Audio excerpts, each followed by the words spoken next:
Hello दोस्तों, मेरा नाम हिमांशु गौतम और एक बार फिर से आपका स्वागत है आपके अपने इस यूट्यूब चैनल पर। दोस्तों, आपके एसएससी सीजीएल 2024 के जो एनआर रीजन है, नॉर्थ रीजन है, उसके एग्जाम स्टेटस में कल से इशू आ रहा था। आपने देखा होगा कि इनके पहले तो कल डेट वाइज लिंक आ गए थे कि 9-10 का लिंक आ गया, फिर 11, 12, 13 ऐसे करते हुए 26 तारीख तक के लिंक आ गए थे। तो वो भी किसी के ओपन हो रहे थे, किसी को नहीं हो रहे थे। कोई देख पाया, कोई नहीं देख पाया और बाद में वो लिंक भी अपनी साइड से हट गए थे। ठीक है, इन्होंने आज सुबह एक 41 MB की पीडीएफ अपलोड की, जिसमें लगभग 15,000 से ज्यादा पेज है। ठीक है, और लगभग 6.5 से 7 लाख लोगों का डेटा है कि आपका एग्जाम किस तारीख को है, मतलब किस शिफ्ट में है और आपका किस सिटी में एग्जाम है। ठीक है, ताकि अगर 1-2 दिन भी अगर इनके साइड में लग जाए ना, कि अगर 1-2 दिन भी अगर कोई टेक्निकल इशू है इनका और इसकी वजह से आपका एग्जाम स्टेटस साइड पे शो नहीं हो पा रहा, तो कम से कम आप वहां देख के अपने टिकट्स तो बुक करा लो आप। ठीक है, कि आपको जिस भी सिटी में आपका एग्जाम होने वाला है, कहीं दूर है आपके यहाँ से 250 किलोमीटर है, 200 किलोमीटर है, 300 किलोमीटर है, तो कम से कम आप पहले कम से कम टिकट वगैरह तो करा लो। तो कहीं ना कहीं हमारे फायदे की चीज है कि इन्होंने पीडीएफ तो अपलोड कर दी, तो उसमें आप एग्जाम अपना देख सकते हो। एक बात बता दो आपको कि वो 15,000 पेज की पीडीएफ है। ठीक है,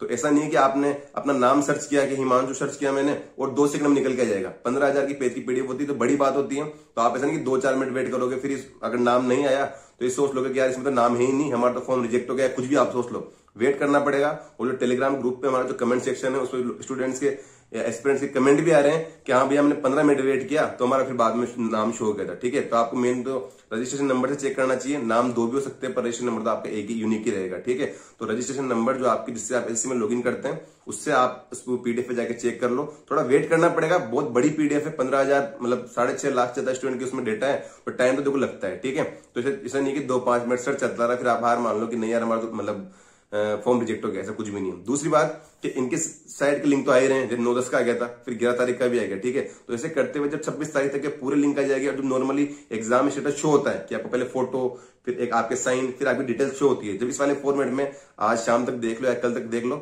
लिंक आ जाएंगे इनके। जब वो शो करेगा ना, तो एक चीज को अच्छे से देख लेना कि आपका फोटो और साइन मैच हो रहे हैं या नहीं हो रहे। ठीक है, जो आपने अपलोड किए थे वो आप ही का फोटो और आप ही का साइन है ना, और कम से कम शो हो रहे नहीं हो रहे, वो चीज बार ब्लैंक भी आ रहा है। ठीक है, आप जब एग्जाम स्टेटस में नीचे जाएंगे, जिन लोगों का एग्जाम स्टेटस शो हो रहा है ना, उसमें आप नीचे पॉइंट नंबर 1 देखेंगे, उसमें साफ लिखा हुआ है कि check your scan photograph and signature on the screen in case of mismatch और no photo and signature on the screen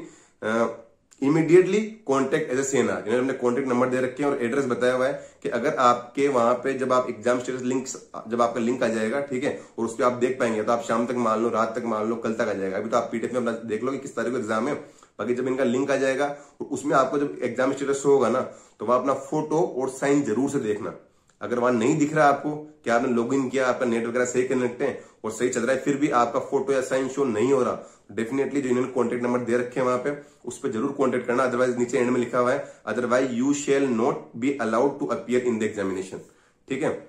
तो इसकी वजह से कोई गड़बड़ नहीं हो जाए, हमें बिल्कुल एक सेफ गेम खेलना है। तो इस चीज का जरूर ध्यान रखना कि जब भी, अब देखते कब तक होता है, पीडीएफ में आपने देख लिया होगा कि आपका एग्जाम किस डेट को है, किस तारीख को, कौन शिफ्ट में। ठीक है, वो उसका फायदा तो नहीं इतना सा है कि आपको पहले पता लग गया कि हमारा एग्जाम कब है, ताकि आप आने जाने के टिकट वगैरह देख ले कि आपको कितना दूर जाना है, कितना पास आना है। ठीक है, और दूसरी बात कि आपके जब भी लिंक शो हो जाएगा, लिंक चालू हो जाएगा और उसमें आपका एग्जाम स्टेटस जो इतने सालों से हम देख पा रहे थे या ओरिजिनल वाले देख पा रहे हैं, उस तरीके से जब हम देख पाएंगे तो उसमें आपका जो फोटो और साइन है उसको अच्छे से एक बार मैच कर लेना कि हाँ वो मैच हो रहे हैं। अदरवाइज इसमें लिखा हुआ है साफ कि अगर वो मैच नहीं होते तो इस नंबर पे कांटेक्ट कर लेना, और अगर आप कांटेक्ट नहीं करोगे तो आपका जो भी है फॉर्म रिजेक्ट कर दिया जाएगा। तो भाई लगभग 10-12 दिन का टाइम है आपके पास एग्जाम शुरू होने में, और 9 तारीख के बाद भाई यही होता है। ठीक है, कि जो एग्जाम में आ रहा है आपके दोस्त वगैरह आपको बताते रहेंगे और आप वही चीजें पढ़ते रहोगे। ठीक है, उसके बाद अलग से कोई पढ़ाई नहीं होती कि यार मेरा 26 को एग्जाम है ना, तो मैं 9 से करंट अफेयर पढ़ूंगा, ऐसा कुछ भी नहीं होता। ठीक है, उसके बाद जो एग्जाम में आ रहा है आपके दोस्त लोग आपको बता देंगे, वही चीज आप पढ़ते रहोगे, एग्जाम तक वही करते रहोगे। ठीक है, तो आप तैयारी करते रहो, क्वेश्चन प्रैक्टिस करते रहो, मॉक लगाते रहो, चैप्टर वाइज मॉक लगाते रहो। जो भी सब्जेक्ट, मैंने पहले भी बात बोली थी, दोबारा आपको ये बात बोल रहा हूँ कि जिस भी सब्जेक्ट में आपको डाउट है, चाहे आपकी इंग्लिश में चाहे 25-30 नंबर आ रहे हो, चाहे मैथ्स में 25-30 नंबर आ रहे हो, चाहे रीजनिंग में आ रहे हो, जीके में आ रहे हो, स्कोर बढ़ाने का आखिरी के टाइम पे मात्र एक ही तरीका है, क्वेश्चन प्रैक्टिस और सेक्शनल क्विज। ठीक है, टेक्स्ट बुक पे आपको मिल जाते हैं, वहां अलग से प्रीवियस ईयर के क्वेश्चंस का सेक्शनल क्विज का ऑप्शन दिया हुआ होता है। ठीक है, तो वहां जाके आप इनके सेक्शनल क्विज अटेम्प्ट कर सकते हैं, और डेफिनेटली मैं कह रहा हूं ना कि गारंटी से कह रहा हूं कि 5-10 नंबर का आपका, चाहे मैथ्स हो, चाहे रीजनिंग हो, चाहे इंग्लिश हो, अभी भी 5-10 नंबर आप इनमें बढ़ा सकते हैं। कोई बड़ी बात नहीं, अगर इनके डेली जो भी आपका सब्जेक्ट वीक चल रहा है उसके 3-4 सेक्शन क्विज आप अगर पर डे अटेम्प्ट करते हैं, और गलत क्वेश्चन और जो आप छोड़ रहे हो उनका अच्छे से एनालाइज करता है कि क्या कमी थी। देखो, चीजें देखने का एक तरीका होता है, कोई क्वेश्चन आपका छूट गया, ठीक है, आप नहीं कर पाए, तो कम से कम आप जब उसका एनालिसिस करें ना, तो इस चीज को जरूर सोचें कि यार इसमें क्या गड़बड़ थी कि जब मैंने मान लो कोई टाइम एंड वर्क का क्वेश्चन आपका गलत हो गया, ठीक है, तो कम से कम जब आप उसका एनालिसिस करें तो ये चीज को जरूर सोचें कि जब मैंने time and work Gagan sir से पढ़ी मान लो मैंने, ठीक है,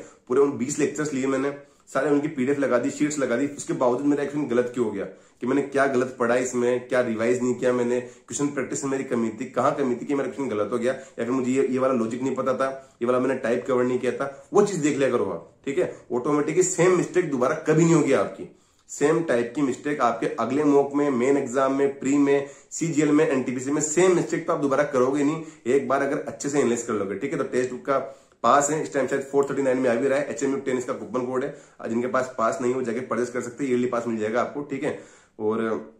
तैयारी करते रहो अच्छे से, टाइम तो 10-12 दिन का ही है, एंड टाइम पे ऐसा नहीं करना कि यार ये भी पढ़ लूं मैं वो भी पढ़ लूं, कम पढ़ो और ओनली उन चीजों पे फोकस करो जो आपकी वीकनेस है, जो आपके पिछले 5 मॉक में, 10 मॉक में, 15 मॉक में जो क्वेश्चन आपने गलत किए थे ना, मेरा मानना है कि उनपे अच्छा फोकस रखो आप, उनपे आपका फोकस अच्छा रहेगा, तभी आपका स्कोर अच्छा हो पाएगा। आती हुई चीजें तो आप आज सही कर रहे हो, कल भी सही करोगे, 9 सितंबर को भी सही करोगे और 26 सितंबर को सही करोगे, ठीक है ना। मेन जो आपका स्कोर बढ़ना है घटना डिपेंड करता है, वो करता है वो वाली क्वेश्चन जो आप छोड़ रहे हो या जो आपके गलत हो रहे हैं। अगर अगले 10-12 दिन में आपने 3-4 टाइप वो आपने कवर कर लिए ना जो एग्जाम में आने वाले हैं, और आप उनको गलत कर मतलब जो आपके पिछले मॉक्स में गलत हो रहे हैं, अगर आपने अगले 12 दिन में वो टॉपिक भी कवर कर लेना तो भी 2-5 नंबर आपके ऐसे बढ़ जाएंगे, ठीक है। तो क्वेश्चन प्रैक्टिस यही इलाज है आखिरी, जितनी क्वेश्चन प्रैक्टिस कर सकते हो। जीके के अलावा, जीके में चलो करंट अफेयर पढ़ रहे हो आप, टॉपिक्स पढ़ रहे हो, वो अलग चीज है, बाकी रीजनिंग, मैथ्स और इंग्लिश, इसमें तो जितनी क्वेश्चन प्रैक्टिस आप कर सकते हो, क्वेश्चन प्रैक्टिस करते रहो। Thank you so much.